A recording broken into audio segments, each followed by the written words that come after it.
Dr. Kalam, always believe in this. So, religious is a different thing. So, in his childhood, where he actually, comes from a Muslim family, and he studied with his, Hindu friends, where all his teachers were from various religions, and the one incident he was describing all the times was that, probably 60 years back, Dr. Kalam used to see three people. One is from temple, Brohidar. The Okay. another one is from church priest. The another one is from mosque, imam. So Imam. any Okay. problem happens. So these three people, they come together, they discuss, they solve the problems of the Rameswaram island, right? So that incident actually gave him a lot of confidence that even though we come from a different religious aspect, we can solve common problems, for a human society. This was connected very well with when he became a president. So I was present that during 2002, when he was taking oath, he invited, imam, priest, and brohidar from temple. Okay. So all of three of them are doing this, prayers and chanting mantras, everything. So that brings us a unity, and it put us same as he put that echo into the world that even though we come from different religions, but we can still live in a unity manner. Yeah. Wonderful, sir. Swami always used to insist on unity in diversity. So that is what is reflecting in Kalam sir's life also. And in his professional life, Dr. Kalam has faced so many challenges and setbacks. There were some missions that did not succeed in the first attempt. So, but he was resilient and he never allowed failures to depress him. Can you tell us more about this quality of him to always bounce back with greater zeal after every setback? Yeah, this is starting from his dream itself. He never wanted to become a scientist or something. He always his dream was to fly. Right, he Okay. wanted to become a pilot. That was his first dream.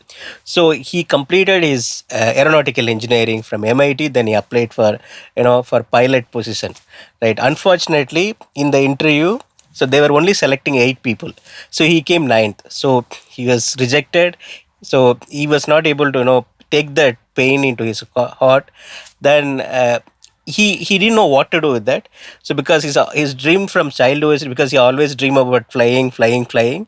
So he was not able to understand that pain. So he walked across to the Imamala, right? So Okay. the forest. Then he had to come back to Delhi. Then there was an opportunity given as a DRDO. Then he joined. Then later he was transferred to ISRO.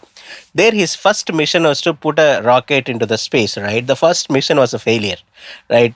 Those times it is 300 crores, and they are putting into the Bay of Bengal. So everybody, media people, everybody is asking question, why you failed this mission. Then there was no answer, but he actually said within 1 year we will again have a success. So they worked tirelessly 1 year. Kalam had 500, 600 scientists along with him. The next year, they launched a successful rocket, right?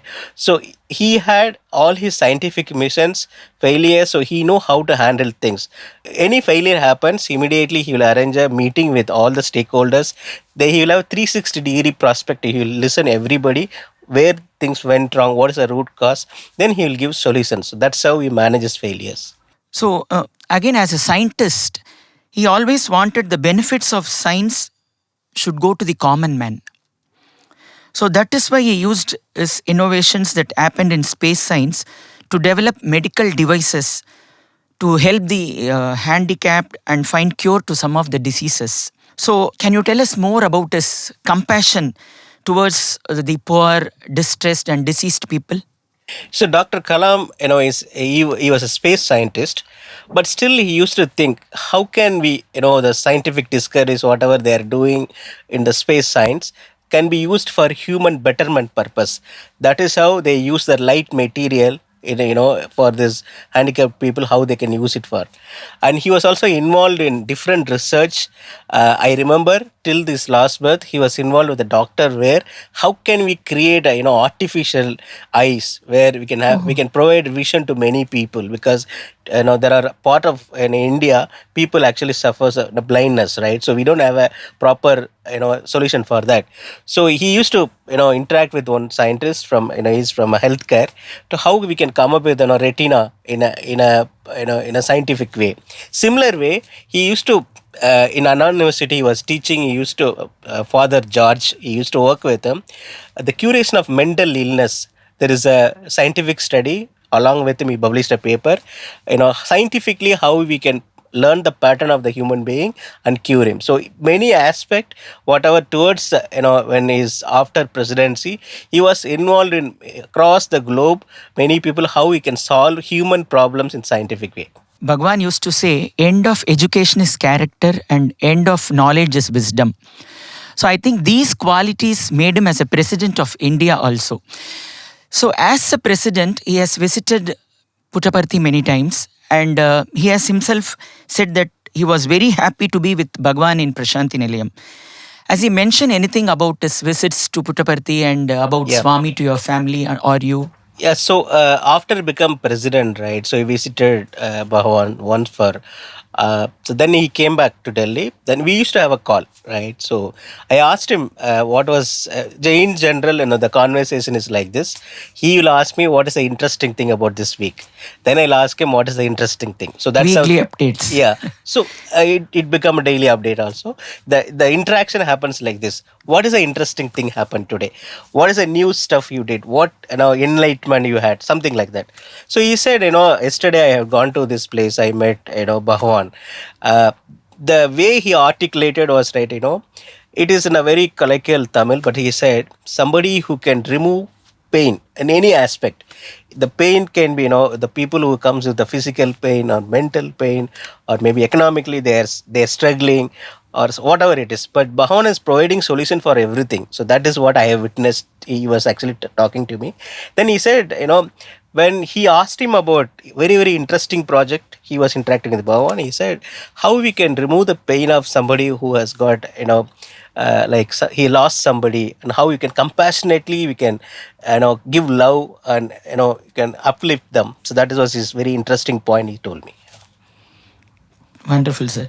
So, apart from scientist, he was also a poet and a music lover. We have seen many pictures of Dr. Kalam playing Veena. So, please tell us about his other passions. So, Dr. Kalam, it's a very, very interesting person to know about him personally. If you are a scientist, then we always think the scientist who has got a logical thinking or a scientific temperament, right? No, he is another part of it. He was thinking that to invent or innovate something, we need a creative thinking. So the creative thinking comes from music, art, and writing, and so on. So that is the reason he was very much passionate about learning Carnatic music, Veena, and so on. So he was inspired by MS Subbulakshmi Amma. She was his mentor actually. One of the meetings, she told him that learn Veena. Then he took that, and within I think 6 months he learned Veena. Then he was very much passionate about Carnatic music. Then Endenu Bahadulu, that quote he always used to say about many occasions. I think he was very much inspired by that. Yeah. I would like to, greet all the devotees. Swami's birthday celebration on November 23rd, his 100th celebration. So, whatever I experience through different people's expressions, that how he influenced, Bhagavan influenced everybody's heart, is something I want to say, and then wishes his 100th birthday. So whenever I meet devotees about talking about Bhagavan's messages across the globe, they talk about humbleness and spreading love, and harmoniously how we can live together. So the way how you treat people with a respect, with a love, that brings us joy.